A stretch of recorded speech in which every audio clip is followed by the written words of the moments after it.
Hello, welcome to the Field of Streams, where every week I, your host, Janeen McCrae, read a short piece of my writing to you so that you don't have to. And I can't promise you much with these thought meanderings, but I can promise you this. I will not keep you long. And most weeks you can take that promise to the bank. But before we get into this, I usually like to give a little background into where the inspiration for the writing that I'm about to read to you came from. And for today's piece, it came to me after I read a story about Komodo dragon teeth on the site Boing Boing. 'Twas the headline that caught my eye. It read thusly: Komodo dragon teeth are so metal. Now, I'm not a huge metal aficionado, but I will tell you that a headline like that will tweak my little knobs of interest, so to speak. That sounded weird. The story itself had nothing to do with metal music, but it did talk about how Komodo dragons have been found to have iron coatings on their teeth. See how they tied those two things together? Very savvy. There's a link to a study in the story with an abstract that reads, quote, like other zyphodont reptiles, V. Komodensis teeth, possess only a thin coating of enamel that is nevertheless able to cope with the demands of their puncture-pull feeding. End quote. Puncture-pull feeding, people! Cool. The abstract says the coating is a unique adaptation for maintaining their cutting edges. I also read somewhere else that beavers have the same deal going on with their teeth. Love me a good beaver fact. But anyway, inspiration. Biting at experiences, taking them between your teeth in a puncture-pull feeding action, it's a risk. It can tear off all sorts of emotions. In this, I advocate for the continual biting. It's necessary to experience negative emotion so you know what they taste like, and the development of an iron coating of your own on your emotional teeth, so to speak. What do negative emotions taste like? Well, that's probably an individual thing, but don't stop biting at life just because it tasted bad that one time. Negative emotions taste bad. Eat 'em up and grow. Or something like that. Enough of this intro. Sit back, turn up the volume to an acceptable level, and sink your ear teeth into these words as I read to you a piece of my writing called The Taste of Yuck, an Incomplete Oral History. Disappointment at first bite. Tastes like acid. Tastes like bile. Bile with a hint of orange mould tickling at its periphery.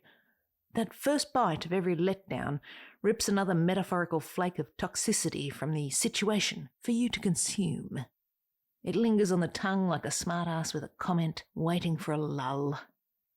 The licking of a lip does not wipe disappointment away. It gets in and massages the nerves of old cavities with agitated metallic vigour. Wincing, your eye squints at the wild temperature of it as you attempt to tumble it down your esophagus. Swallow. There goes the inchworm of a dying relationship. Gulp. The drip of a flame trail catching the curtains of your brain as a reminder of that job lost, or that time you chose coward when heroic was right there. Right there. Tongue to a 9-volt battery. If only you didn't bite.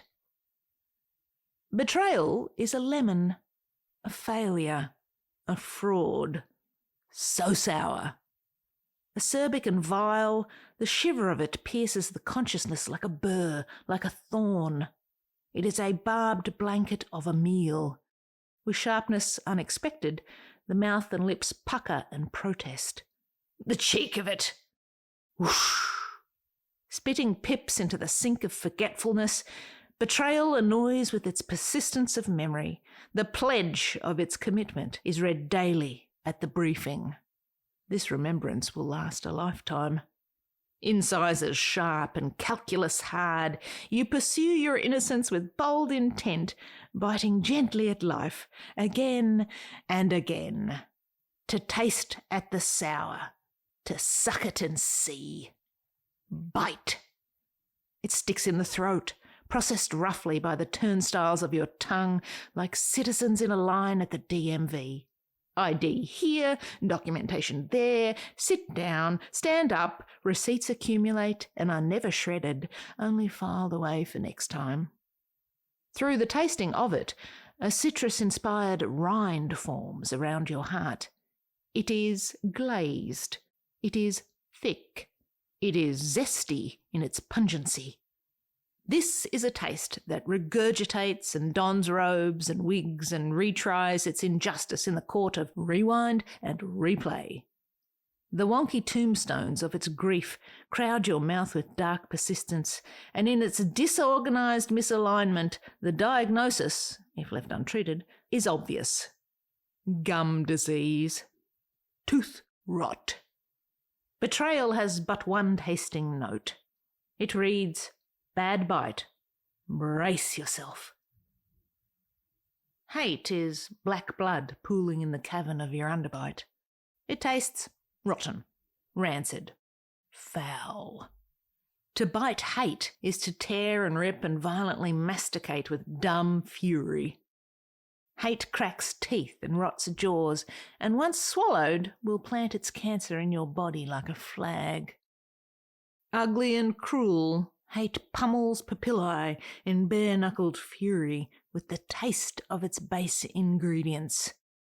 Nails and knives and spit and lies and malodorous barnyard dirts. The gas of hate tastes of the oil of dinosaurs. Thick with grime and pollution, it fuels the fog of war. Starved for love, starved for knowledge, starved for humanity and understanding, a starving soul develops a taste for hate. Do not dine on the hate of humans. Bite, but do not swallow. Chew on it to familiarise yourself with the flavour, then make an owl-like pellet from the bones and fur of that hate and spit it out. Out! Disgust is burnt toast. Loneliness is ash. Guilt is wet cardboard. Regret is dirty turpentine. Shame, helplessness, anxiety, jealousy, anger, fear. These are all the negative tastes. It is the taste of yuck. It is a scattergun, or scat-a-gun, diarrhea diagnosis that will fertilise your growth soil your whole life long.